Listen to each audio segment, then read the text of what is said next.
વિક્રમ સગર વડાલી નગરપાલિકા સદસ્ય ઘણા કેટલા સમયથી મીડિયાની અંદર ચાલે છે થોડું અસંતોષ જેવું વડાલી નગરપાલિકાની અંદર, પરંતુ અમારે કામ બાબતે થોડો અસંતોષ હતો।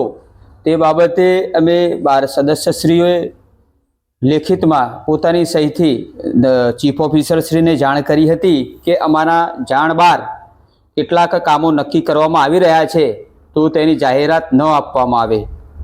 તો અમારી માંગ એ છે કે નગરપાલિકા પ્રમુખશ્રી અમને વિશ્વાસમાં લઈ અને કામ કરે, કામો નક્કી કરે। તેમજ વડાલી નગરપાલિકામાં જે અમારો જે અસંતોષ હતો તે અમારી ભારતીય જનતા પાર્ટી વડાલી શહેર તેમજ જિલ્લાને ધ્યાનમાં આવ્યો, તો તેમને પ્રમુખશ્રીને તથા તમામ લોકોને જાણ કરી છે કે સૌથી પહેલાં જનરલ સભા મળે તો એના પહેલાં સંકલન બોલાવીને આપણે સૌ સદસ્યોનું સંકલન કરીને જે પણ કામ મૂકવામાં આવશે એ બધાની સંમતિથી મૂકવામાં આવશે એવું જિલ્લા પ્રમુખશ્રી અને વડાલી શહેર પ્રમુખશ્રીએ પણ અમને આશ્વાસન આપ્યું છે।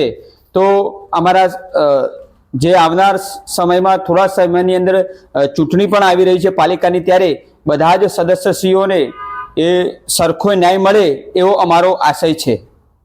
નગરપાલિકાના સદસ્યોએ જે આવેદન આપેલું હતું ચીફ ઓફિસર સાહેબને, એ મુદ્દે હું એટલું જ કહેવા માગીશ કે આવતી જનરલ સભા બધા સદસ્યો ભેગા થઈ કામો નક્કી કરી અને કામો મૂકવામાં આવશે।